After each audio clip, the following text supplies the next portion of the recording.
Welcome back, folks, to Investor Diaries. In this episode, we're going to talk about Nvidia, the company, and its stock performance. And to talk about it, we have Nidhish. So, Nidhish, let's actually get started with what is this company all about?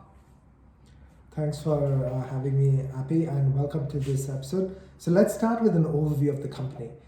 NVIDIA is a leading designer of GPUs, the graphic processing units, and these chips typically enhance the visual experience on computing platforms.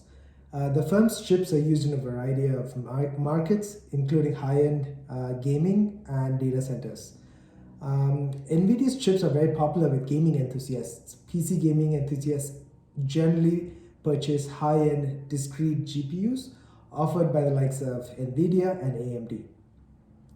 Nvidia experienced its initial success in focusing GPUs in nascent markets such as artificial intelligence and self-driving vehicles. Nvidia views this as a growth opportunity in future and views a car as a supercomputer on wheels. Although it contributes a very little to their top line today, this is a huge growth opportunity to the firm, and that is our belief as well. So, a lot of this success is because of its CEO, the company's management, and it's been on a success path for quite a bit of time. So, maybe spend a little bit of time on talking about your thoughts on the management of the company. Yeah, that's great. So the CEO, Jason Huang, he co-founded NVIDIA in 1993, and he had stints in LSI Logic and AMD. So he comes with a significant semiconductor background. Its CFO is Colette Kress.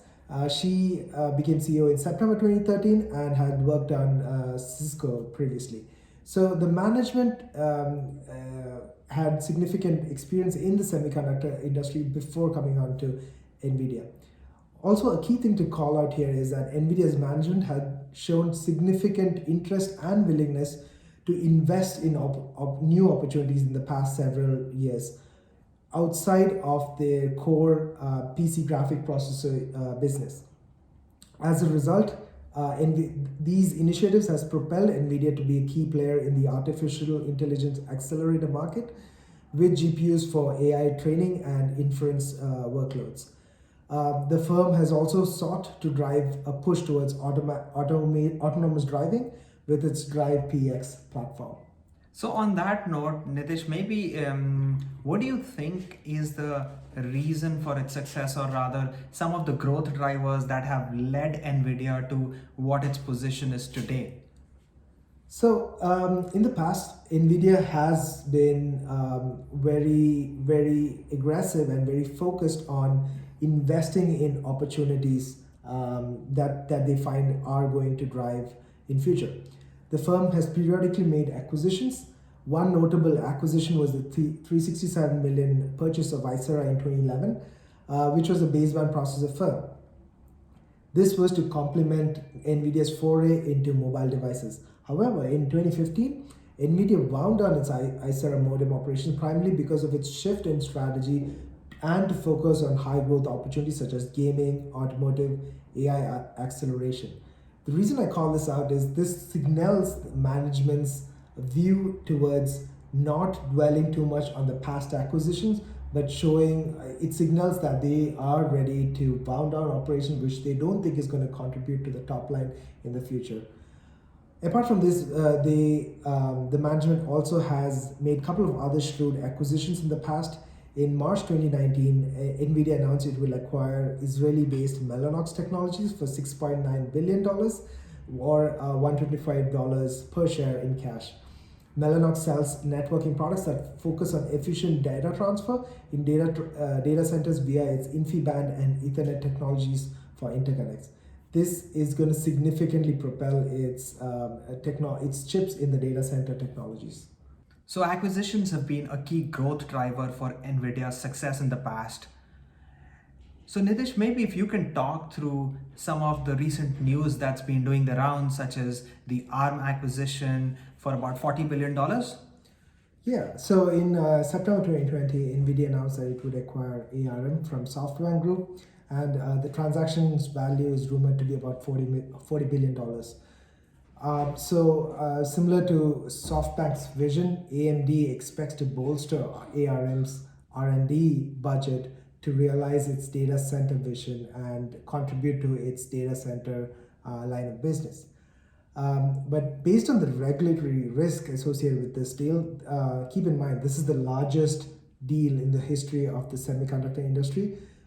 We assign this a 50-50 chance of the deal to close. Aside from the regulatory risk, there is some geopolitical tensions associated with this deal as well, particularly from the escalating US-China tensions. We also anticipate major pushback from potential ARM licensees like Apple, Qualcomm, and Huawei, among others, and competitors like Intel. These pushbacks are formidable hurdles for the deal to finalize and close. The deal isn't expected to close even with the regulatory approvals up until about 18 months. And although Nvidia has had success in the past in attaining regulatory approval from China with its Mellanox acquisition earlier in 2020, the magnitude and significance of this potential deal will have a very heightened scrutiny. Management has initiated a quarterly dividend in the fourth quarter of fiscal 2013 to return excess cash to shareholders and it currently has a stock buyback program. The firm returns cash to shareholders through its ongoing quarterly cash dividends of 16 cents per share and share repurchases. Okay, so this is interesting. Yes, it's been doing the rounds. I know that SoftBank actually had bought ARM Holdings way back in 2016 for about $31.5 billion. So we would definitely be on the lookout for what's next in store for NVIDIA. You mentioned about competition and you also mentioned about several hurdles. So let's focus on competition for the time being. What would you say are the major competitors for NVIDIA? Because the semiconductor industry, Nitish, just seems to be so huge that it becomes difficult to do a one-to-one competitor analysis.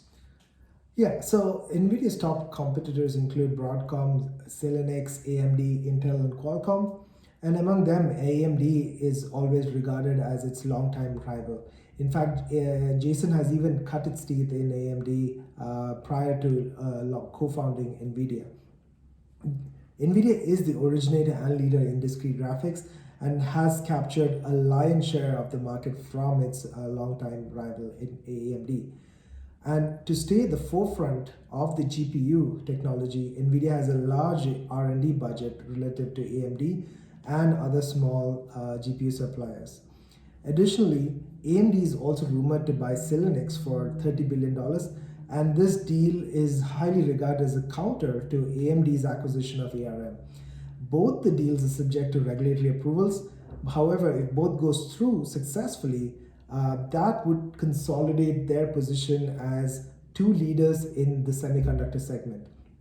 A key point to note here is that Intel, which has been a dominant player in the chip industry for the last 2 decades, has been going through a little bit of a rough patch recently, and their stock has taken a massive hit.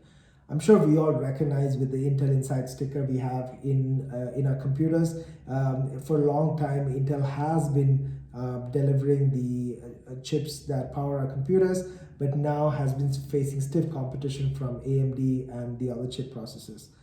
Also, a key thing to note here is that most of AMD's chips, whether it's GPU chips or whether it is chips for its data center technologies, are manufactured outside of the company. They are manufactured with a third-party suppliers. So AMD's focus is primarily on R&D and design of the chips and not really on the manufacturing.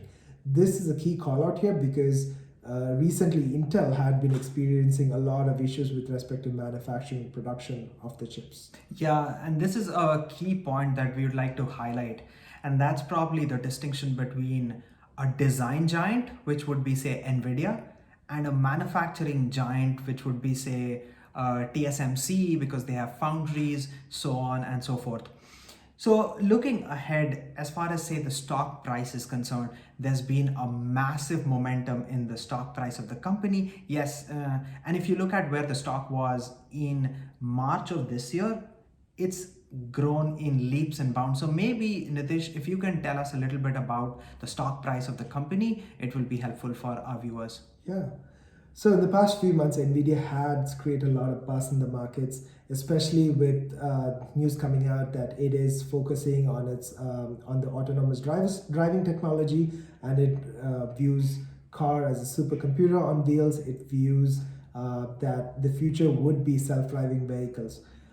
These had led to significant momentum in the stocks, and the stock has now a forward PE ratio of 100. At these valuations, the entry points are pretty steep. Given Nvidia has a market cap of $340 billion, I would say the entry points to the stock is pretty steep. However, we see Nvidia as a long-time success in the semiconductor and particularly in the GPU segment. And if our viewers' time horizon is more 5 to 10 year time horizon, I think Nvidia is a definite buy, even at this high valuations. However, if the time horizon is shorter, I would recommend to wait a little bit because the valuations has been pretty steep at this point. Uh, Key point to note here is that if the acquisition of ARM goes through, typically the acquired company has a dip in the stock, and that might be a good entry point to get into Nvidia. But again, our current market has not been like a typical market, so it is also possible that during that acquisition, Nvidia stock could go up, kind of like a reinforcement from the market as well. So to conclude, if you have a long-term time horizon, go ahead, buy the stock. It is going to be a good stock in the long-term horizon. However, if your time horizon is short, I would say recommend wait till the result of the acquisition is announced and a possible dip in its stock and the PE ratio going forward. Yeah, that's very helpful, Nidesh, and I think for viewers as well, as they begin to take their decision on an entry point into Nvidia, I think it will be helpful for them. So viewers, a couple of other things to note. We've done similar analysis on Square and Adobe, so I'll link both of them in the description below, and I hope you found some value out of this session. So if you have any comments, feedback, or if you want us to cover a particular stock, do leave your thoughts in the comment section below. Until next time, thank you so much. Thanks a lot.